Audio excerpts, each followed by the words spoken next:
Siddhaswarupananda, Paramahamsa namine, Swarupaya, Krsna Prestayate. Haribol, Haribol.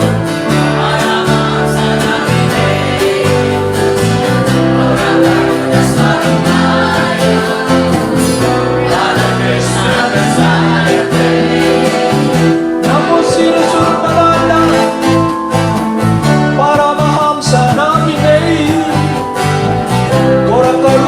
Swarupaya, Radha Krishna Prestayate.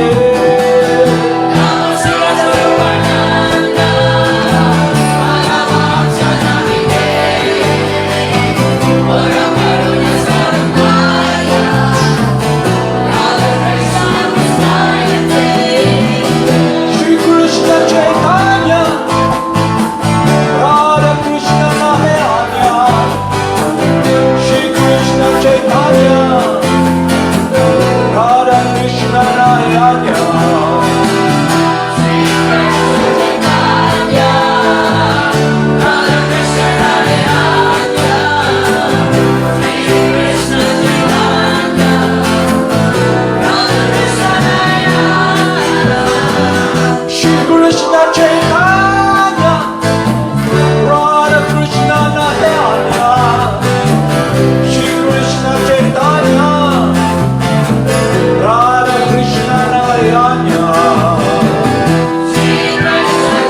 Namo Siddhaswarupananda,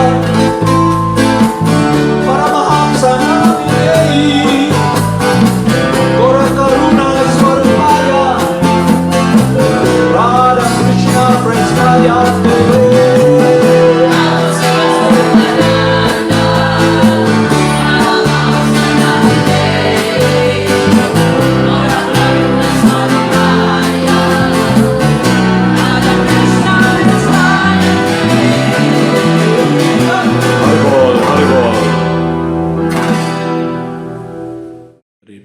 Haribol, namaste. So when we had this discussion previously that we discussed about Satchit Ananda, Satchit, our eternality, the wisdom, and the happiness or the joy that is transcendental.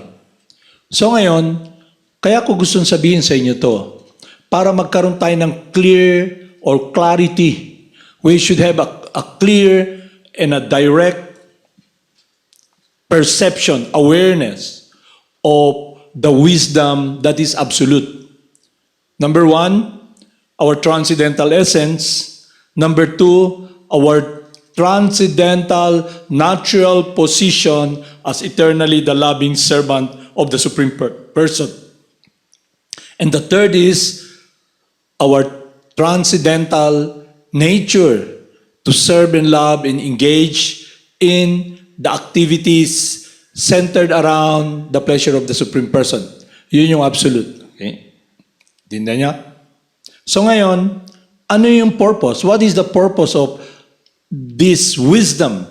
So we can have this foundation to solve the problems of life and a disconnection with the pleasure of God.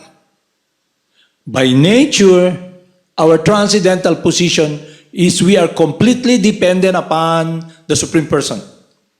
So, through the guidance of Scripture, Parampara, and our spiritual master, it has been emphasized with clarity our true position and the position of the Supreme Person. So all the problems we face, the experience we face in this material world, while we are in this body, and is about the disconnection, is not based upon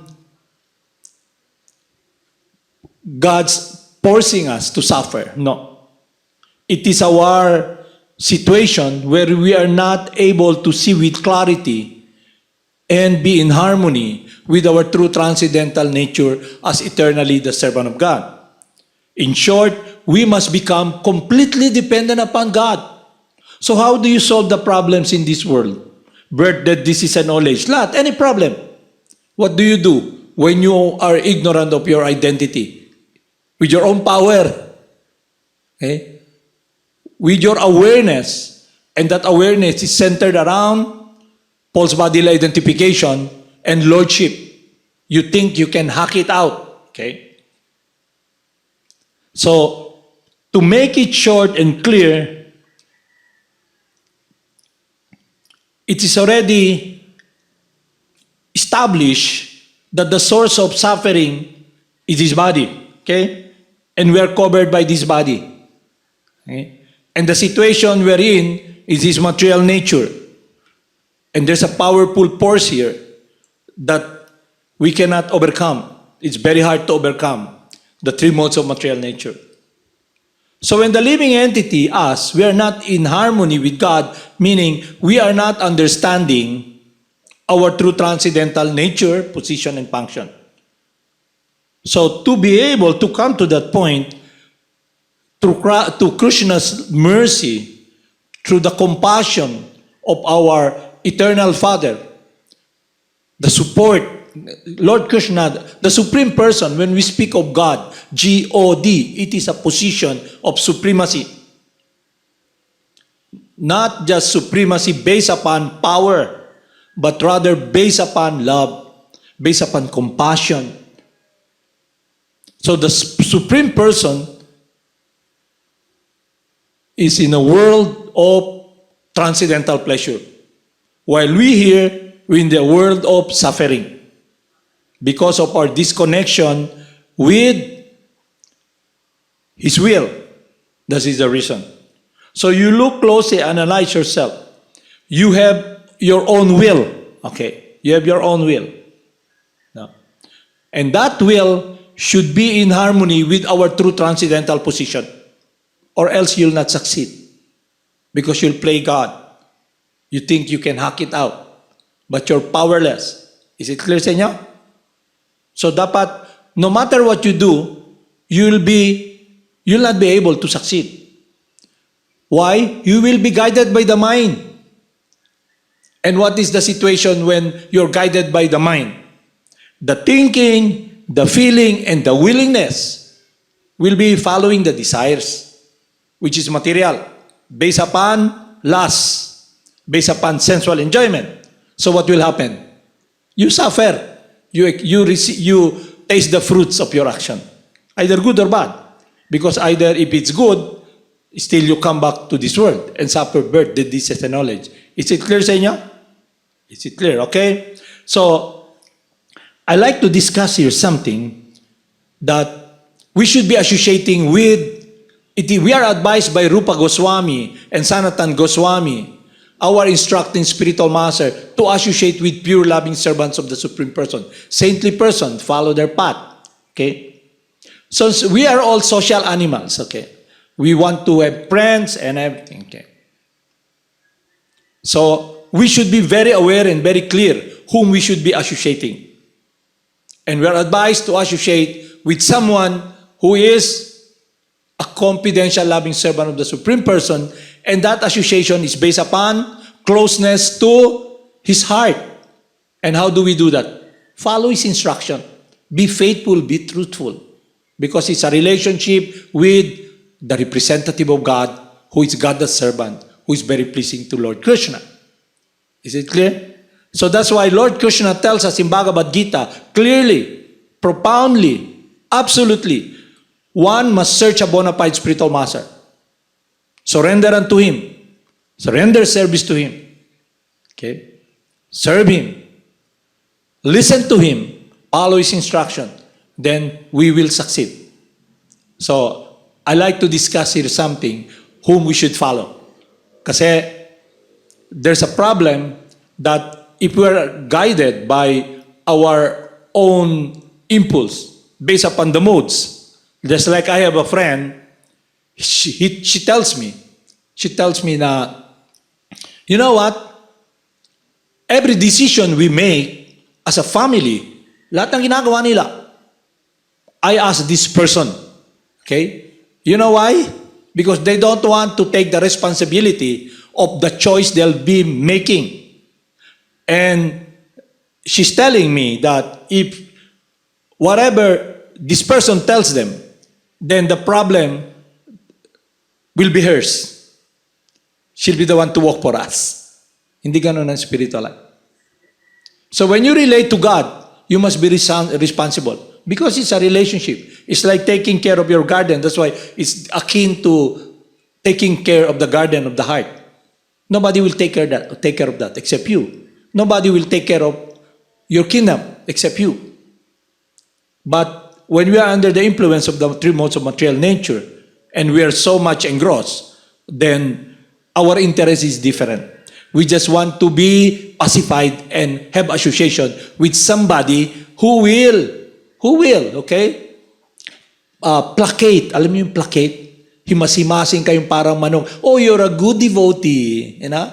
May mga punchline pa silang ganyan eh. They have their punchline, you know? What's the punchline? They have this false idea that, oh, you go to the site, okay? And they give you their experience, okay? Their experience. You know, when I was with the devotees, you know, they're very humble, you know, they don't force you, they don't tell you the truth, they don't hurt your feelings. They're so compassionate, you know. Then she gives you this impetus, this everything. She puts you in a mode. Oh, that is a devotee. And then she begins to lambast you. Alam mo, lambast you? Then she begins to mouth something based upon her interest. that she's a devotee. Okay? You don't tell her what to do. Okay? Don't talk anything that will destroy her lordship. Okay? Her interests. Okay? Because she's trying to portray she's cool. Okay? It's like this. You know a room? There's electric pan, okay? We're all here. There is a saying, when the shit hits the pan, everybody gets shitty. Pag yung tae, dumikit doon, lumipad, lahat tayo matatabunan ng tae. Okay? So, be careful in associating with someone who is influenced by Maya. Okay? You should associate with such a person, maybe with a 10-pole stick. Okay? You don't listen sound coming from that person because it's all about her lordship. And it is a tendency to influence you. Why? Because we're so diseased. You don't make now a choice to listen to the Lord within the heart. To make a move, to make the right choice, to take responsibility of doing or engaging in activities that is based upon following the instruction of the spiritual master, based upon truthfulness. So this person paints something to you. No? She paints something to you. Oh, how she's chosen. She's very advanced to be able to associate with people who are really compassionate or humble. Okay? Or humble. Okay? So that is not the process. The truth will set you free. So we are advised to follow the saintly person. And how do we have association and closeness with Krsna, the Supreme Person and the devotee? How? By the instruction. You listen, you apply the process. He tells you, chant the holy names. Take that. That's your life. He may teach you something. Maybe 3 sentences. Okay? Chant the holy names and carry on the mission of Lord Chaitanya. That's it. That is your connection. That is your life. Not from someone who, in the shit world, okay? This world is a place where every majority are living dead. Okay? So what comes of their mouth is based upon this world of shit. Okay? So now there's this problem. For example, I'll tell you something. You're in a room, okay? And you have this consciousness of shit mentality. Anong shit mentality? You identify yourself as the body. But you portray yourself as a devotee. You chant, but your world is about yourself. Okay? So you try to figure it out. You were given instruction by our spiritual master, like you all up here. You're given instruction by our spiritual master, by Krsna. Okay? So you're in a room, and then what happened is that you're with people who are congenial or who listens to you, and you try to placate them of your holiness, of your purity and advancement in spiritual life. Okay? And then she builds her world, her empire, and she becomes attached to that world. Okay? That's why she doesn't want to listen about this temporary world, about the suffering, because she has this consciousness, which we all have, lordship. And the reason is that we try to portray ourselves as independent. That is why it's very important to understand wisdom based upon our true eternality and our true transcendental position as eternally the loving servant of God. So when we face this problem in this world, birth, death, disease, and knowledge, that where we're in anxiety, misery is caused by the mind, okay? Misery is caused by other living entities, okay? Misery is by the mind, misery is caused by the other living entities, and misery is caused by Mother Nature. Then we begin to see we're not all powerful. Yeah? Anticipation, we cannot get what we want. Then when we get it, we're in anxiety. To hold it, and then it gets taken away from us.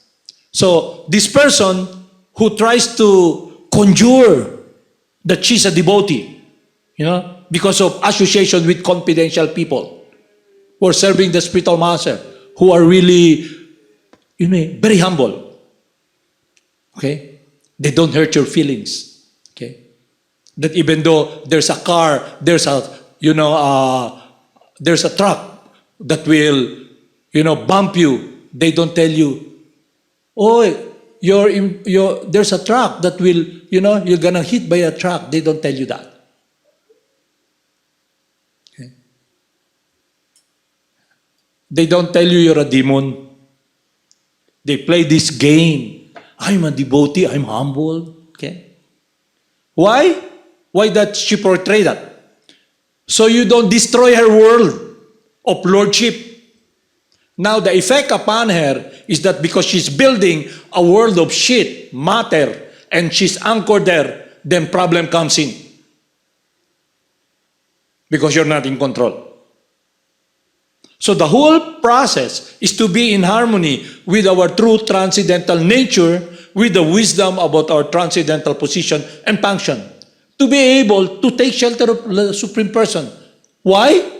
We will be in a state wherein we understand clearly that we can fall down and surrender to God. The third prayer of Lord Chaitanya. One can chant the holy names of the Lord in a humble state of mind, feeling himself lower than the straw in the street, more tolerant than the tree, and devoid of all sense of false prestige, and ready to offer all respects to others. Okay? Inantindihan niyo? So this person, trying to portray herself as a devotee, she does not have respect upon you. She's the agent of Maya, portraying something that is completely contradictory to the teachings of Scripture. Because of the life she leads, of the life we live. We don't want to hear the truth. It gives us pain when our lordship is taken out. Kaya you hide. You see the spirit of master, you run. There's teaching about the Supreme Person, you're not inclined to follow. And the reason is this. I'll read it. Okay? The process in Kali Yuga is about the chanting of the holy names. Maha Mantra. The great chanting for deliverance. To draw the mind away from matter. Why is our mind drawn in matter? Okay? Because we have a desire to do our own will. So Krishna allows us. But the problem, you're responsible for your actions. Because we're not self-sufficient, we're under the laws of karma and the three modes of material nature. Intindihan nyo? So, yung pinasok nyo, parang pumasok kayo sa isang problema, it's a maze, may solusyon. Ang solusyon, hindi yung tao, yung individual who put forward nonsense that will destroy her lordship. Now, they're suffering because the foundation of that person's life is based upon holding that shit. Okay? Matter. So what happens? It's taken away from you. Okay? And you're in the room. And when the shit hits the fan, you get shitty. When it's taken away from you, the foundation. But you're so convinced. Okay? You're a devotee. Is it clear sa inyo? Maya plays in many ways. False ego, don't think that you're not in Maya.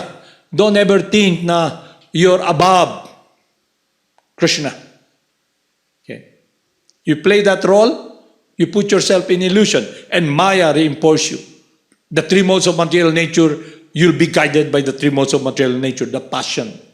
And you'll be guided by lust. Why? Because the lust is the search for happiness. And that happiness is based upon this shit world. Okay? It stinks, but you love it. Is it clear? Okay. Tindihan niya? Is it clear sa inyo? Kailangan Tagalogin ba? Ito nakalagay dito. Lord Krishna in Bhagavad Gita, Sankhya Yoga, Lord Krishna tells Arjuna, a man must elevate himself by his own mind. Okay? Not degrade himself. The mind is a friend of the conditioned soul and enemy as well. Okay? You understand that? So yung mind mo, kaibigan mo, pwede rin kalaban mo. How you use the mind. So we're given a process to draw the mind away from matter. Why? Because we are a different energy from matter. We will never find fulfillment in matter. And we become hard-hearted. Okay, the more we chant, the more we become purified. Because the mind is drawn away from matter. And why? We come to the point of experiencing a connection with God's love through the guidance of the devotee of God. Because we become trusting to someone who is transcendental to the three modes of material nature, who loves us, who wants to free us, who wants to bring us back. But that bringing back means you follow the instruction of God, not an instruction of someone who is a conditioned living entity trying to play devotee, trying to think she's there. You understand? It's not a game we play. It's your life. It's our life. That's why I advise the scripture, never give your life to someone who is not a pure loving servant of God. Only give your life to God. And our spiritual master is God the servant. So you will be comfortable because He will take care of you. At the time you follow the instruction of the spiritual master, God the servant, you're following the instruction of Lord Krishna. Absolutely, you'll be protected. You will be now under the control of Krishna. Everything animate or inanimate that is within this universe is owned and controlled by God. Knowing well to whom they belong, one should use only the quota that is allotted to him. So Lord Krishna owns everything, living or non-living. So our dependency must be based upon someone who owns everything. Okay? Is it clear sa inyo? So yun ang dapat maging focus nyo natin. Kaya if you have problem, you must depend upon Lord Krishna. And the process is the Maha Mantra, the chanting. And it's connected with following the instruction of God the servant, the spiritual master. That is Bhakti Yoga. So, you're listening now. So if you follow this, you'll taste the fruit. And that fruit will be your attraction to doing the will of God. You'll not be dictated by the mind, by the passion. So, one must elevate the oneself and not degrade himself with his mind. So, meaning the importance of association. Our association will be or should be with life, not with shit or dead matter. But we have this body. Through the guidance of our spiritual master, then we have life. Other than that, there's no life. And that will be our protection and foundation to carry on ourselves under the shelter of Lord Krishna's love in the right direction to be in harmony with His will. Ganun kasimple in spiritual life. Not with someone who's blind, who's deaf, who has this contamination of lordship. So we are already suffering because of lordship, of envy of God. That's why we must follow the process that Lord Chaitanya is giving.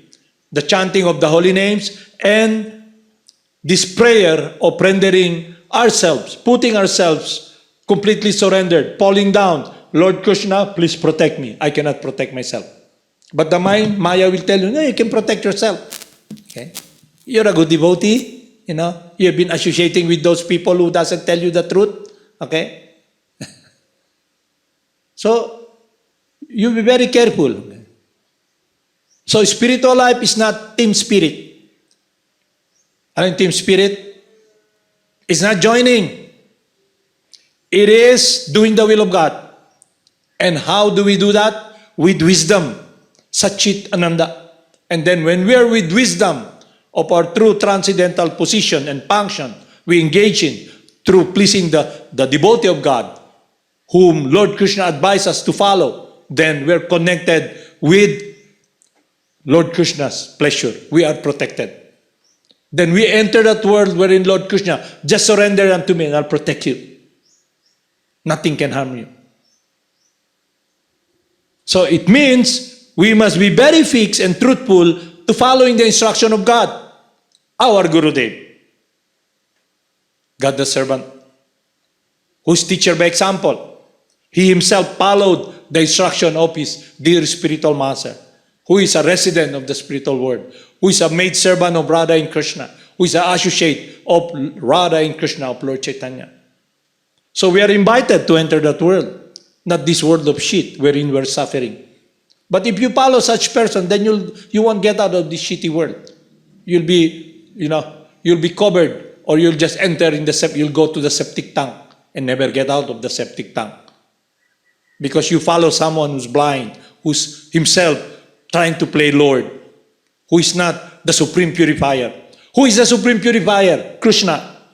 Who is the foundation? The Father, Krishna. Okay. He's the support. So when we, the living entity, who's not self-sufficient, who so insignificant, we need the support of the Supreme Person, the complete support. And that support is based upon harmony with His will. That is Bhakti Yoga. Not just sitting down, I experience so much feeling of coolness and happiness, That's not. Okay. Spiritual life or transcendental life is not conjuring or trying to ascend. It is our true transcendental nature to be joyful when we are understanding our eternality with wisdom and engaging in our transcendental position as eternally the servant of God, because we completely depend upon the self-sufficient Supreme Person and do His will. So it will be very hard for someone who's trying to play Lord, because he will be or she will be dictated by the mind to follow the desire of Lordship, control. So nakita nyo? Love for God is achievable. You can love God. You can surrender to God. We can become devotees of God by offering our life, do the will of Lord Krishna by following the instruction of our spiritual master. Not this nonsense idea to follow someone who tells you, I'm a confidential devotee. Okay? You're playing the Lord of Paramatma and tell you, this is a devotee. So it means you're Krishna, you can see the devotee. You're the Paramatma. No, it's not like that. The spiritual master passed on the absolute truth. He heard from his spiritual master. It is based upon the transcendental absolute reality of these three absolute factors. Eternal. Our transcendental nature, a different energy from matter, our position as not supreme, and we are eternally dependent upon God. If you don't want to depend upon God's love, then you'll be depending upon material nature for your search of happiness. And then when the shit hits the fan, you get shitty because you're cut off. You experience the pain of your attachment to this miserable world.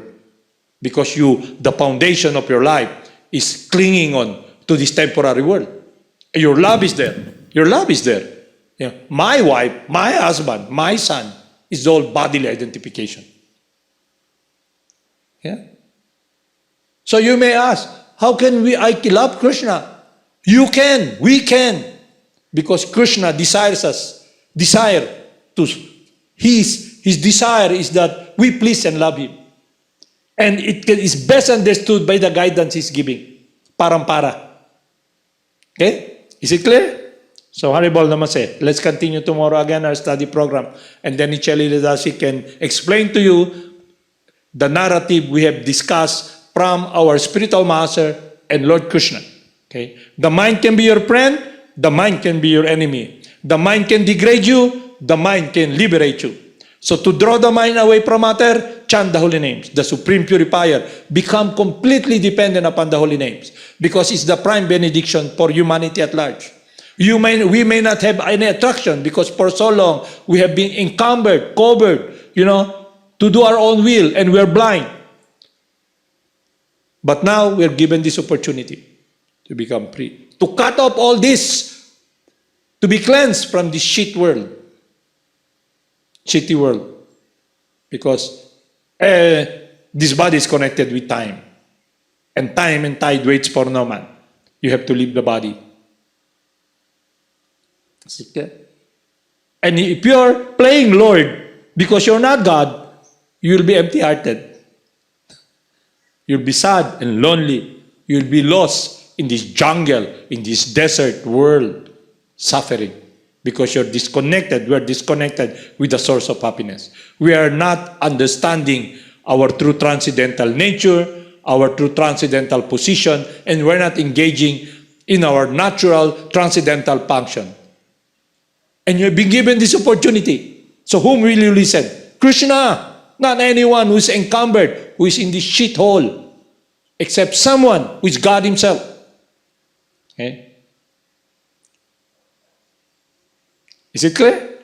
So Haribol Namaste, let's continue again tomorrow. Haribol, let's chant.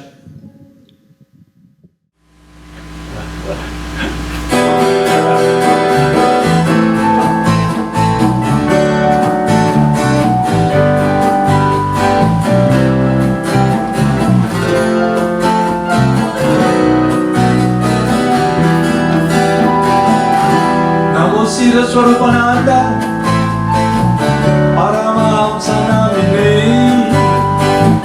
Gora Karuna Swarupaya, Radha Krishna Prastayate.